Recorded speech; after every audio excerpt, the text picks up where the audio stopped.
Hello दोस्तों, आज मैं आपको सिखाऊंगी जिस कमीज़ में गले पे भी एम्ब्रॉयडरी हो, पल्लू पे भी हो और बॉटम पे भी हो, तो उसको हम कैसे कटिंग करते हैं।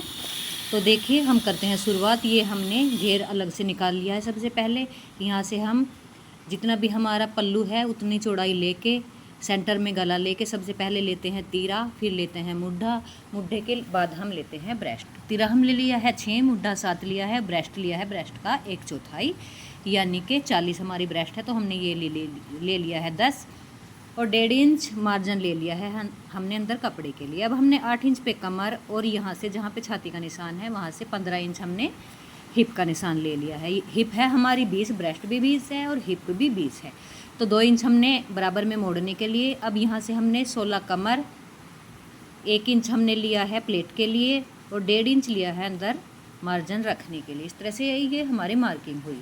अब हम नीचे से पल्लू का घेर भी रख के 10 इंच रख के 10 का डबल हुआ 20, 20 हमारा घेर है, 2 इंच हम ले लेते हैं मोड़ने के लिए। अब हम ऐसे जहाँ पे हिप है सीधा स्ट्रेट निशान लगा लेंगे, इसको कर देंगे कटिंग। तो ये तो हुआ हमारा अगला पीस। नीचे से थोड़ा तिरछापन है, इसको हम एकसार कर देते हैं, कटिंग कर देते हैं और ये नीचे मुड़ने में आ जाएगा सारा। अब हम इसका बैक पार्ट निकालते हैं। बैक पार्ट निकालने के लिए हम देखते हैं मेज़रमेंट लगा के, सारा हम हिसाब किताब लगा के फिर हम इसका बैक पार्ट निकालते हैं। बैक पार्ट हमें जितना पल्लू का घेर है उतना ही मोड़ना है, ऊपर से बस हमें 1/4 इंच ज़्यादा रखना है बैक वाली साइड। सेम हम इतना ही कटिंग करेंगे। फ़र्क बस इतना होगा, अगले हमारे आर्म होल में छांट आएगा 1/4 इंच का, पिछले में नहीं आएगा। तो ये तो हमारा हुआ अगला पिछला कमीज का पल्लू। इसके बाद हम देखते हैं बाजू कहाँ से निकालेंगे, क्योंकि जिनका सूट है उन्होंने कहा है बाजू प्लेन रखनी है और बॉटम पे आनी चाहिए एम्ब्रॉयडरी। तो इसके लिए देखते हैं बाजू कैसे बनेगी। अगर हम बाजू पे एम्ब्रॉयडरी रखते तो जो हमारा बराबर से कपड़ा बचा है इसका हमें सलवार का पट्टा लेना था, गोड्डा लेना था, तो हम इसका गोड्डा नहीं लेंगे, इसकी बनाएंगे हम बाजू। और जो ये एम्ब्रॉयडरी वाला कपड़ा है इसका हमने हिसाब लगा के देख लिया है, पूरा इसमें कपड़े पे पट जाएगा। तो इसका हम लेते हैं लंबाई सलवार की लंबाई है 37 लंबाई है, सॉरी। तो हम 37 से नीचे ये लेंगे 34, क्योंकि हमें स्ट्रेट सलवार बनाना है, इसमें ढाल भी देनी है और आधा इंच हमारा कपड़े में आ जाएगा, सिलाई में आ जाएगा। तो ये 34 लेने के बाद हम कर देंगे इसको कटिंग। नीचे हमें प्लेन ज़्यादा नहीं रखना है, तो इसके लिए हम ये नीचे से प्लेन कपड़ा एक्स्ट्रा निकाल देंगे। बस हम नीचे इतना रखेंगे हमारा सिलाई में आ जाए और एक लहरवा आ जाए मोहरी में। अब हम इसको बीच सेंटर से मोड़ लेते हैं, कढ़ाई से कढ़ाई मिला के देके आगे पीछे न हो, नहीं तो फिर एक साइड ज़्यादा कढ़ाई आएगी, एक साइड कम आएगी। आपको ये ध्यान रखना है, कढ़ाई आपस में मिला लें और बीच में से इसको बिल्कुल सेंटर से मोड़ के कटिंग कर लें। यहाँ से हमने 34 लेने के बाद अब हम इस बीच में से मोड़ लेते हैं और इसका गोड्डा निकाल लेते हैं। बहुत आसान तरीका है, सिलाई को इतनी बड़ी बात नहीं है।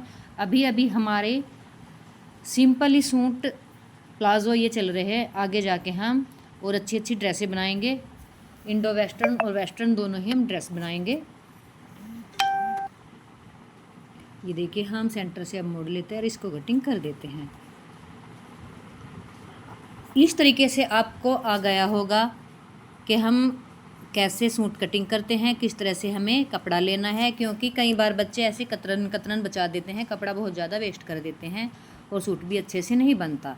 अगर ये कढ़ाई हमारी सलवार पे न हो के बाजू पे होती तो हम इसकी बाजू बनाते और कमीज़ के बराबर से जो कपड़ा बचा है उसके हम गोड्डे बनाते। अब हम इसको काट लेते हैं। गोड्डे की चौड़ाई ली है हमने 6.5 यानी 13, आधा इंच सिलाई में आ जाएगा, तो हमारे पहुँचे नीचे से 6 रह जाएंगे। अगर आप बड़ा करना चाहते हो तो कली थोड़ी चौड़ी बराबर में काट सकते हैं।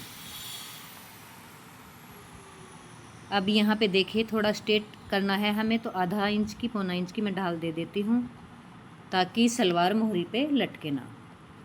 आप ये बेल्ट में भी कर सकते हो, लेकिन कई बार बेल्ट में बच्चे बिगिनर्स पजल हो जाते हैं, तो इस करके हम ये गोड्डे में ही ढाल देते हैं। अब हम इसमें से निकालते हैं 4 कली। यहाँ से हमने ले लिया है 2, 10 इंच का ऊपर रखा है हमने ये आसन। इससे आगे हम लेते हैं 34, क्योंकि हमें मीडियम घेर का बनाना है। अगर यही सलवार हम सिंपल बनाएं तो यहाँ से हम लेंगे आसन 10 न लेके 15 लेंगे। अब हमने ये यहाँ से भी 34 ले लिया है, ऊपर से 10, यहाँ से ये आसन में काम आएगा और यहाँ से नीचे से 2 इंच मोहरी में मिलाने के लिए कपड़ा। इसको ऐसा तिरछा मिला के काट देंगे। हमारा सलवार इस तरह ये कटिंग हो चुका है। सिलाई कैसे करते हैं सलवार की मैं वीडियो में आपको बता चुकी हूँ, बहुत ही आसान तरीके से, क्योंकि ये सबसे आसान तरीके से मैं आपको प्लेट डालना बता चुकी हूँ। आप इस तरह से डाल सकते हैं। शुरुआती जो बच्चे हैं वो चाल बड़ी करके प्लेट डालें, क्योंकि उनको उधेड़ना ज़्यादा पड़ता है, फिर 1-2 बार में आदत पड़ जाती है, प्रैक्टिस हो जाती है। ये कटिंग करने के बाद हम जो एक साइड का कली है उसको भी अलग अलग कर देंगे। ये तो हमारी हुई 4 कली। अब इस पे ऊपर नीचे रख देते हैं हम, ये देखिए, और यहाँ से दूसरी कली जो जुड़ी हुई है वो कर देंगे अलग। एक साइड से हमारा आसन जुड़ेगा। आसन पे बिना कटिंग किए ही हम सिलाई भी लगा सकते हैं, ताकि हमें इंटरलॉक करना ना पड़े। अब यहाँ से कर दिया है हमने कटिंग, इसके बराबर में रख देंगे। ये देखिए, बिना एडिट किए मुझे पूरा सूट कटिंग करने में सिर्फ 7-8 मिनट लगे हैं। सलवार की लंबाई कैसे लेते हैं मैं आपको बता चुकी हूँ। अगर आपको 5.5 बेल्ट रखनी है तो टोटल लंबाई में से आप 4 घटा दीजिए। अगर आपको बेल्ट 6 रखनी है तो टोटल लंबाई में से आप 3.5 घटा दीजिए। ऐसे ही अगर आपको 6.5 बेल्ट रखनी है लंबी तो उसमें से आप 3 घटा दीजिए। ये तरीका है, बहुत आसान तरीका है सलवार की लंबाई लेने का। इससे ना सलवार ज़्यादा लंबी होती है ना छोटी होती है, पूरी पूरी बनती है, ठीक बनती है। ये जो कमीज़ के बराबर से कपड़ा बचा था इसकी हम निकाल लेते हैं बाजू। इस तरह हमारे बहुत अच्छे से पूरा सूट निकल गया, और हमारा गले में काम आने के लिए, बेल्ट में आने के लिए, और पोंचे में मोहरी में आने के लिए भी अच्छी तरह से कपड़ा बच गया है। तो आप भी इस तरह से, अगर कढ़ाई का सूट आता है आपके पास, कटिंग कीजिए, स्टिचिंग कीजिए और सिलाई को अच्छे से एंजॉय कीजिए। क्योंकि जब तक एंजॉय हम किसी काम को नहीं करते, उसमें फिनिशिंग काम में नहीं आती, उसमें काम में चमक नहीं आती। वीडियो अच्छी हो तो please like, share and subscribe.